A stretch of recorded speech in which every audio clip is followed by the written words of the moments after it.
मैं के मीणा से आचार्य राजनीति विज्ञान राजकीय महाविद्यालय बांदीकुई बीए पार्ट थर्ड प्रमुख राजनीतिक विचारक, जिसमें मैकियावेली के बारे में हम देख रहे थे। आज मैकियावेली को एक यथार्थवादी राजनीतिक चिंतन क्यों कहते हैं, आधुनिक युग का पिता क्यों कहा जाता है, यह राजनीतिक चिंतन में मैकियावेली का क्या योगदान है, इसका हम वर्णन करेंगे। राजनीतिक चिंतन में प्लेटो को आदर्शवादियों का पिता माना जाता है, अरस्तु को सिद्धांतवादी एवं वैज्ञानिकों का पिता माना जाता है और मैकियावेली को आधुनिक युग का और व्यवहारवादियों का पिता माना जाता है। मैकियावेली ने राजनीतिक चिंतन में जो मध्ययुग में जो व्यवस्थाएं थी उनको अस्वीकार करके नए सिरे से उनकी व्याख्या की। उन्होंने मध्ययुग में प्रचलित जो मान्यताएं थी उनको पूर्णतः अस्वीकार कर दिया। राज्य और चर्च जो मध्ययुग में संघर्ष देखने को मिलता है उसको उन्होंने अस्वीकार कर दिया। धर्म और नैतिकता जो मध्ययुग में प्रचलित थे उनको पूर्णतः अस्वीकार कर दिया। उन्होंने अध्ययन का वैज्ञानिक तरीका, जिसे ऐतिहासिक पद्धति के आधार पर एवं अनुभव मूलक पद्धति के आधार पर उनकी राजनीतिक प्रक्रियाओं को समझा और उनकी व्याख्या की। मानवीय संस्था में शक्ति के अध्ययन पर उन्होंने बल दिया। व्यक्ति के इहलौकिक जीवन के अध्ययन के स्थान ये पारलौकिक जीवन के अध्ययन के स्थान पर इहलौकिक अध्ययन पर बल दिया। उन्होंने मानवीय संस्था हैं उनको सुदृढ़ कैसे किया जाए, इसकी उन्होंने व्यवस्थित और सटीक व्याख्या की। नैतिकता का उनके राजनीतिक चिंतन में कोई स्थान नहीं है, धर्म का कोई स्थान नहीं है राजनीति में। इस प्रकार कुछ ऐसे तत्व थे जिनके आधार पर हम कह सकते हैं कि मैकियावेली आधुनिक युग का पिता कहा जाता है, यथार्थवादी राजनीतिक चिंतन का जनक माना जाता है और पाश्चात्य राजनीतिक दर्शन में या राजनीति में उनकी बहुत बड़ी एक अनूठी जो महत्व है उनका वो देखने को मिलता है। सबसे पहली बात है, उनका जो अध्ययन का तरीका था उसमें ऐतिहासिक एवं अनुभव मूलक पद्धति के अध्ययन पर उन्होंने बल दिया।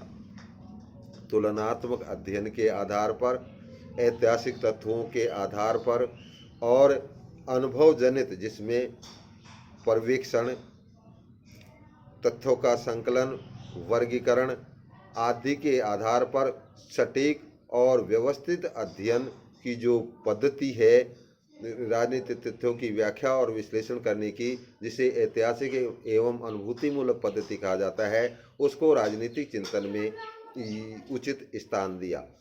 उनका जो राजनीतिक चिंतन में जो योगदान है वो है एक यथार्थवादी उपागम। जैसा राजनीतिक व्यवस्थाएं हैं उनको उसी रूप में प्रस्तुत किया, कल्पनाओं का कोई सहारा नहीं लिया। उनकी चाहे मानव प्रकृति के संबंध में विचार हो, चाहे राज्य की शक्ति अर्जन के संबंध में विचार हो, चाहे शक्ति का संग्रह कैसे किया जाए, शासक को किस तरीके का व्यवहार करना चाहिए, इनकी यथार्थ मूलक पद्धति के आधार पर उनकी व्याख्या की। इसके बाद में उनको शक्ति राजनीति का प्रवक्ता माना जाता है। ये आधुनिक युग का पिता बनाने में उसकी महत्वपूर्ण योगदान है, क्योंकि वर्तमान समय में अंतर्राष्ट्रीय राजनीति में शक्ति की प्रधानता, जिसके आधार पर राष्ट्रीय हितों का संरक्षण किया जाता है, उसकी व्याख्या मैकियावेली ने बहुत पहले की थी, तो सबसे पहले शक्ति राजनीति का प्रवक्ता के रूप में उन्होंने राजनीति को समझा। शक्ति की, क्योंकि इटली का विघटन हो चुका था, विघटन को रोकने के लिए और उसका एकीकरण करने के लिए उन्होंने शक्ति को प्रधान तत्व के रूप में प्रस्तुत किया। मध्ययुगीय मान्यताओं की अस्वीकृति। मध्ययुग में प्रचलित चर्च और धर्म, नैतिकता आदि से संबंधित जो मान्यताएं थी, प्रचलित थी, उनको पूर्णतः अस्वीकार उन्होंने किया। राजनीति का धर्म और नैतिकता से पूर्ण पृथक्करण किया कि राजनीति के व्यवहार को समझना है, राजनीति के यथार्थवाद को समझना है, तो धर्म को और नैतिकता को राजनीतिक से अलग रखकर ही समझा जा सकता है। धर्मनिरपेक्ष विचारों का प्रवक्ता मैकियावेली पाश्चात्य राजनीतिक दर्शन में पहला विचारक है जिसने धर्मनिरपेक्षता की अवधारणा को स्पष्ट किया। उन्होंने धर्म को व्यक्ति के निजी जीवन से संबंधित पहलू के रूप में चित्रण किया और राज व्यवस्था या राज को व्यक्ति के धार्मिक मामलों में किसी प्रकार का हस्तक्षेप नहीं देना चाहिए। इस तरीके की व्याख्या करने के कारण उसे धर्मनिरपेक्ष विचारों का प्रवक्ता माना जाता है। प्राकृतिक शक्तियों के अध्ययन और उसके नियंत्रण पर बल। उनकी मान्यता थी कि राजनीतिक संस्थाओं पर प्राकृतिक तत्वों का भी प्रभाव पड़ता है, इसलिए शासक को प्राकृतिक शक्तियों के दुष्प्रभाव, प्राकृतिक शक्तियों के सकारात्मक प्रभाव का ज्ञान होना चाहिए और उन प्राकृतिक शक्तियां जो विघटनकारी होती हैं उन पर नियंत्रण लगाया जाना चाहिए। संप्रभुता के विचारकों का पूर्वगामी। सबसे पहले संप्रभुता संबंधी विचार जो राज्य की एक सर्वोच्च शक्ति होती है, उसकी व्याख्या दी प्रिंस में मैकियावेली ने की, इसलिए ये संप्रभुता के विचारकों का पूर्वगामी माना जाता है। व्यक्तिवादी दर्शन का प्रवक्ता। उसने व्यक्ति को केंद्र बिंदु माना।